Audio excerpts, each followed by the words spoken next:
300,000 miles used to be an ordinary number, not a bragging number, not a miracle. Ordinary. There was a time when a man would mention his truck had 300,000 on it the same way he'd mention it was blue. Now, 300,000 is a story. Now it's the thing people put on a forum with photos of the odometer. Something changed, and it isn't that we forgot how to build engines. The engineering got better in almost every measurable way. Modern engines make more power, burn cleaner, and start at 30 below. What changed is something almost nobody talks about, and you can check it yourself in about 5 seconds. It's not buried behind your dash, it's not in a computer, it's sitting on top of your engine right now. Go pop your hood and look at your oil cap. Look at the numbers stamped on it. If it says 0W20 or 0W16, and some of you have that, then this video is about your engine too. Not GM's engine, not somebody else's truck, yours. Because in April of 2025, General Motors recalled roughly 600,000 trucks and SUVs for failing engine bearings. And for the ones that keep the engine they've got, GM issued a permanent change to that cap. They took them off 0W20 and they put them on 0W40. Double the oil film, 35% more high-temperature viscosity. Permanently. Here's the map. First, what that oil number actually does, and it is not what you think. It's not about lubrication. Then the twist. Why GM reversing it does not mean thin oil killed these engines, because the paperwork says something different and more interesting. Stay to the end, because there's a free federal database the dealership will never mention that tells you what owners of your exact truck are actually living through.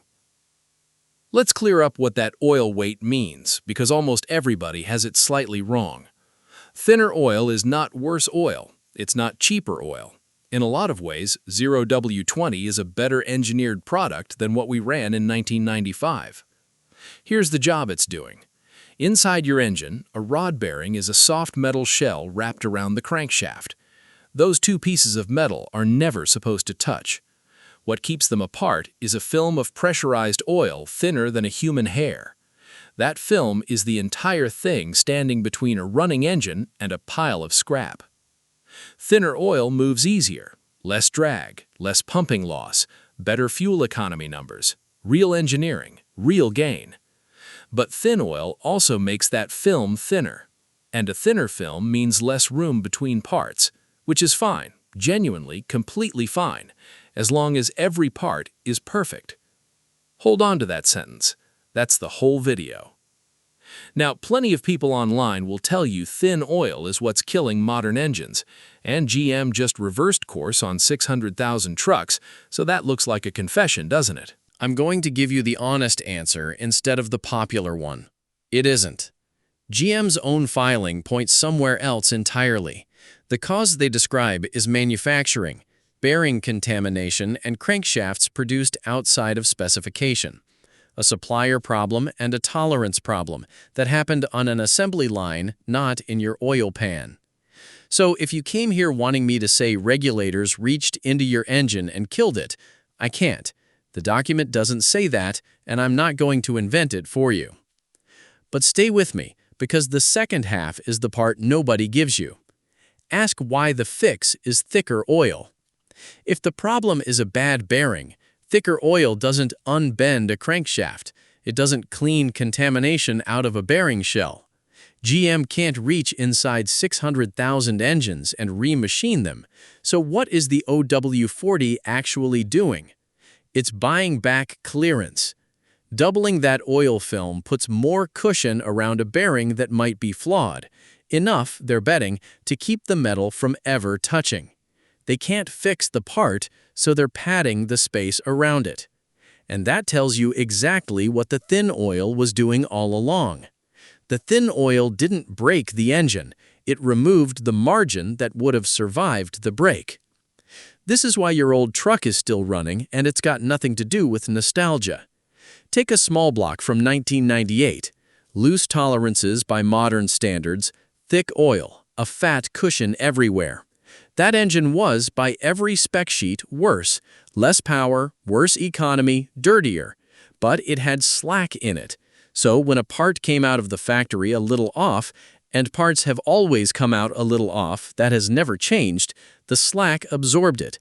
That flawed crankshaft ran 300,000 miles, and the owner never knew there was anything wrong with it. The margin covered for the mistake. Now run the same scenario today. Tighter tolerances, thinner film, every component doing more with less. A part comes out a little off, same as it always did, and there's nothing left to absorb it. No slack, no cushion. The flaw goes straight to failure. That's the trade nobody explains at the dealership. Here's the thing about a system with no slack in it. It doesn't fail gently. It doesn't give you a warning light and a week to think about it. It fails all at once, at 70 miles an hour with a trailer behind you. Your old truck isn't better built than a new one. It's built looser, and loose is what survives a mistake. Now the questions owners keep asking, 4 of them straight from the filings. 1. I already had the recall done. Am I clear? The honest answer is that the federal government is currently asking that same question. On January 16, 2026, NHTSA's Office of Defects Investigation opened RQ 26001. An RQ is a recall query, the government formally asking whether a repair that already happened actually repaired anything. What triggered it? 36 owners reported engine failure after the dealer completed the work, and it hit both paths. Trucks that passed inspection got the 0W40 and failed within a few thousand miles anyway, and trucks that received a complete brand new engine where the new engine failed shortly after startup. Sit with that second one. The best available outcome is also failing. I can't tell you you're clear. Neither can anybody else on this platform because the agency that regulates this is publicly undecided. What I can tell you is that the recall was performed and the truck is fixed are not yet the same sentence. 2. Isn't it really the computers? A lot of you believe this, and I'm going to push back, because on this specific failure, the electronics are innocent. A rod bearing is the least computerized part in the whole vehicle. Soft metal, oil, pressure. No software. Nothing about a touchscreen makes a crankshaft come out of the plant out of round. But the stronger version of your argument is right. It isn't that computers break engines. It's that the same pressure that put 20 modules in a pickup, more from every part, nothing spare, no extra cost, is the pressure that spent the oil margin. The computers aren't the disease. They're the same symptom. 3. Where were the bad parts made? I don't know, and I'm not going to pretend I do. The filings say supplier-related, contamination, and out-of-spec crankshafts. In what I can actually source, I have not found GM naming which supplier or which country. I'm not naming one on a guess because if I name the wrong company, that's a real accusation against real people who work there. If somebody tells you they know, ask them for the filing. I'd rather lose the applause than tell you something I can't show you. 4. Is this only GM? No, and this is why I don't think it's one company's mistake. Toyota's 3.4 twin-turbo V6 in the Tundra and the Lexus LX has been recalled 3 separate times, May 2024, November 2025, and again in May 2026. Over 270,000 vehicles. The cause there is machining debris left inside the engine during manufacturing. Different company, different country, different engine, different defect, same shape of problem.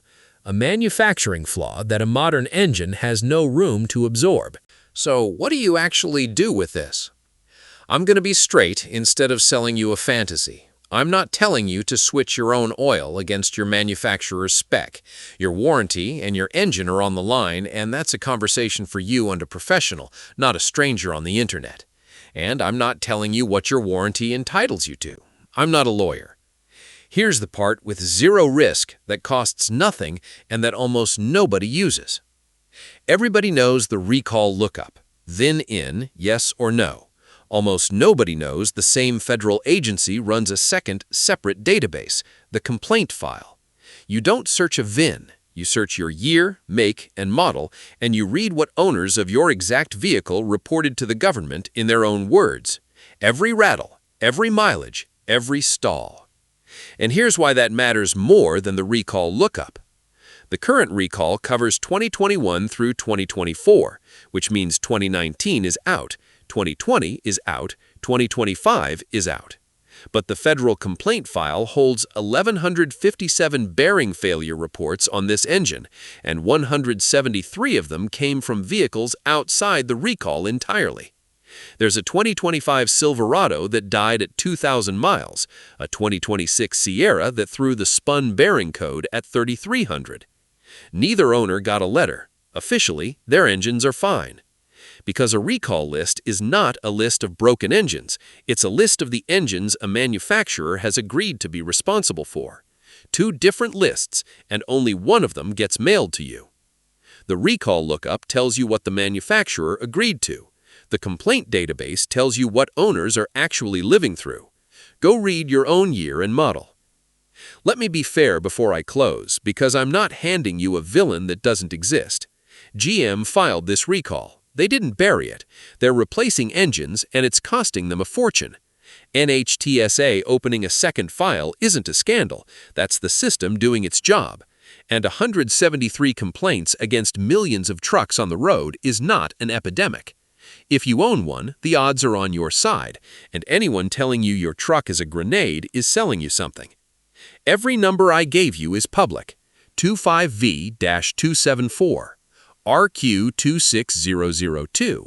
Go read them yourself. I want you to. But here's my opinion, labeled as opinion. Nobody in a boardroom decided to kill your engine. There's no memo. What happened is quieter than that. Every year, somebody shaved a little more margin off to hit a number, a horsepower number, an emissions number, a fuel economy number. Each one defensible, each one small. And now there's nothing left in the account. So it doesn't take a conspiracy to produce a disaster. It just takes one supplier having a bad week. Which brings it back to the driveway and the man whose oil cap says something thicker than yours. His engine wasn't built better. It was built with room to be wrong. So tell me below, go look, and tell me what your cap says and your year, model, and mileage. Because that comment section is going to be more useful to the next guy than anything either of us gets in the mail. And tell me honestly, did you know your oil weight was a fuel economy decision before you watched this? If this answered something the dealership wouldn't, subscribe. Reading the filing instead of the press release is the whole reason this channel exists. Next time, I'm going one layer down into who actually decides that number on your oil cap and what it costs you. I'll see you there.